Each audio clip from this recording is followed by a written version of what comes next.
When I learned that the pain of my divorce wasn't actually about the divorce, that shit knocked the wind out of me like someone sucker punched my soul.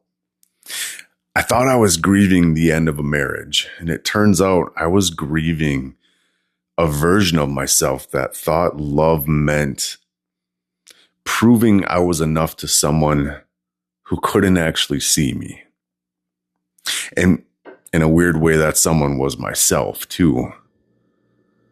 But damn, I mean, when the papers hit the table and the ring actually came off and the silence got loud, it wasn't just the relationship that fell apart. I mean, it was the scaffolding holding up every fake version of myself that I had built to survive. And don't get me wrong, it hurt like hell. One of the hardest things I've ever gone through. I mean, it's the kind of pain that doesn't have a name. It's not just sadness, it's shame. And it's not just heartbreak, it's identity loss. It's the slow realization that you can't outrun this ache that made you choose that relationship in the first place. And I wish someone would have told me sooner that this pain, this all-consuming acid in the gut kind of pain, is not a sign that something's wrong with you. It's a sign that something old in you is finally asking to be healed. And I get it, man. Right now, it probably feels like you're dying, like you're walking around with your skin ripped off and everyone's asking you to keep performing, keep functioning like nothing happened. You know, but the truth is, man, you have survived every other time that life tried to break you. You have a 100% success rate at surviving your worst days. And this is no different. But what is different now is you don't have to waste this pain. You can take this raw, burning nuclear meltdown in your chest and turn it into jet fuel. I know it's not what you want to hear, man, but pain that's left unattended will absolutely torture life.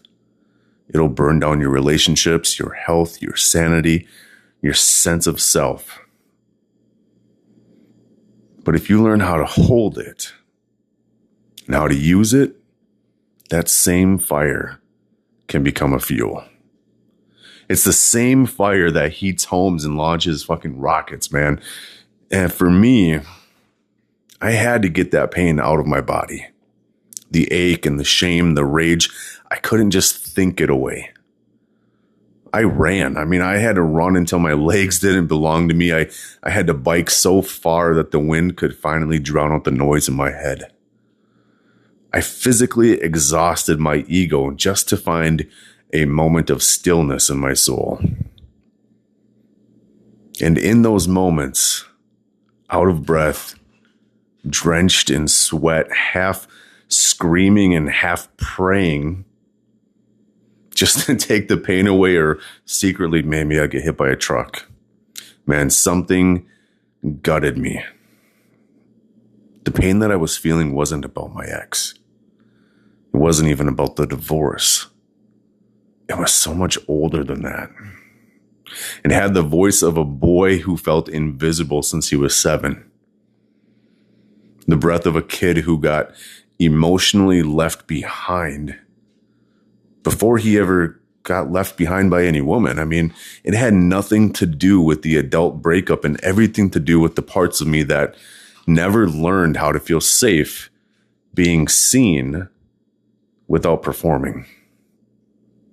Every time I felt abandoned or rejected growing up, every time I felt like I had to be good or useful or quiet or strong just to be worthy of love, that pain got trapped. And now it was exploding in my adult life like a booby trap that I didn't even know I was standing on. So I started asking myself the only question that actually led to answers. When was the first time I felt this way? Not why is this happening to me? Not what's wrong with her? Not how do I fix this as fast as humanly possible? But when was the first time I felt this exact flavor of pain? And man, when I followed that thread, it took me straight back to a version of me that I forgot how to love. A version of me that I abandoned.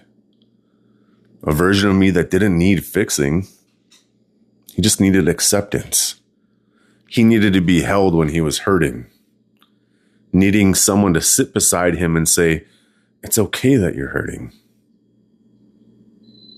Of course, it's okay that you want to shut down and you tried to be perfect and you're tired of it. You were doing the best that you could to survive. And you see, when I stopped trying to analyze my pain and I started listening to it like it was a messenger, everything changed. Because you can't heal what you truly refuse to feel. And the stuff that you keep calling a fluke is not a fluke. You cannot rebuild a life when you're still pretending it broke itself.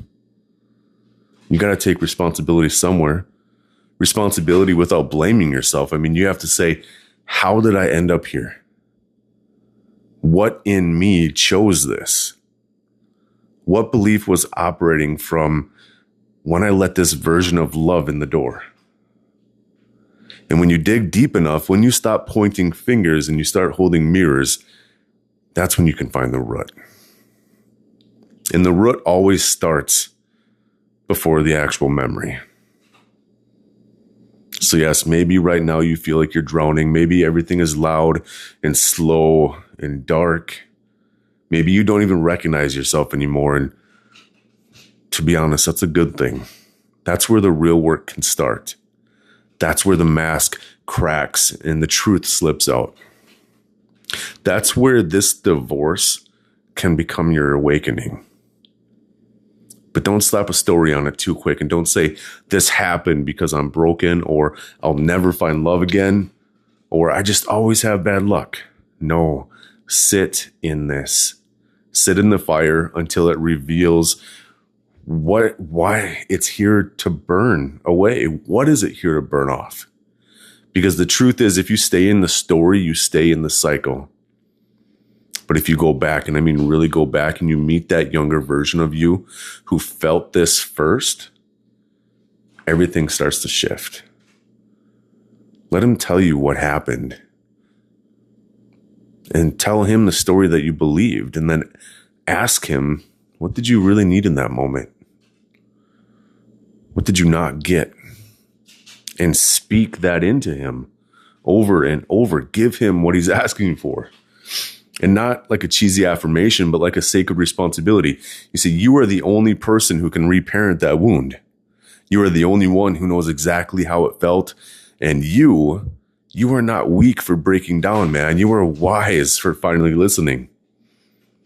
You know, I work with men going through this exact thing: divorce, separation, heartbreak, just any kind of heartbreak. The kind that cracks open your chest and makes you question who the hell you even are.